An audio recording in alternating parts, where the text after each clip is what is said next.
বিসমিল্লাহির রহমানির রহিম।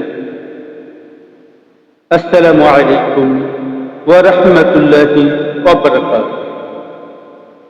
আমি মোহাম্মদ আমিনুল এহসান উল্লাহ আমার রচিত একটি কবিতা আমি আপনাদের সম্মুখে উপস্থাপন করতে চাই। আমার কবিতার নাম কার হাতে তুলে দেব। একটা কালো মেঘ ভেসে এলো দুপুর বেলা, সূর্যটাকে ঢেকে গেল ভর দুপুর। চতুর্দিকে অসুরের প্রতিধ্বনি, লালসার চক্র আর কামনার চক্র। দানবীয় হিংস্র সবলে নারীর গগন বিদারী কান্না। একটা কালো মেঘে এলো ভেসে এলো বড় দুপুর বেলা, সূর্যটা ডেকে গেল ঘন কালো মেঘে। চতুর্দিকে অসুরের প্রতিধ্বনি, লালসার চক্র আর কামনার চক্র। দানবীয় হিংস্র সবলে সবলে নারীর গগন বিদারী কান্না।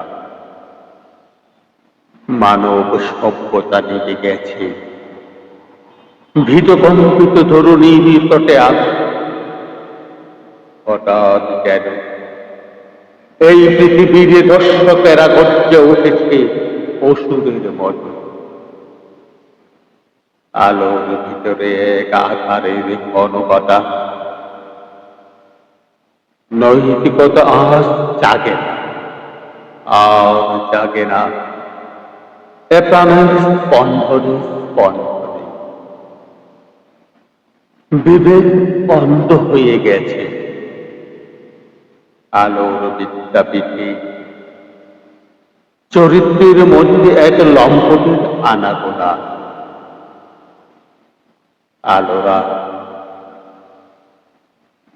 আলোরা আজ যেন দিশারি মতো লুকানো শয়তানের আচর। হঠাৎ যেন দিশারিরা পথ হারিয়ে উল্টো পথে। ওদের ওই নগ্ন ছাপাটা নগ্ন কুকুরের চেয়েও অধম। আগামীর সন্তানেরা বড় ভীতু, বড় ভীতু। এ সভ্যতা বিচলিত, চিন্তিত। যে আলোর পথ দেখাতে পারে না, সে আবার আলো কিছু। সে তো আলোক রূপী অন্ধকার। তেমনি রাত্রি বড় অন্ধকার, বড় অন্ধকার। সে চোখ এক অচেনা চোখ, নগ্ন প্রাণীর মতো ভয়ঙ্কর, বড় বেশি ভয়ঙ্কর।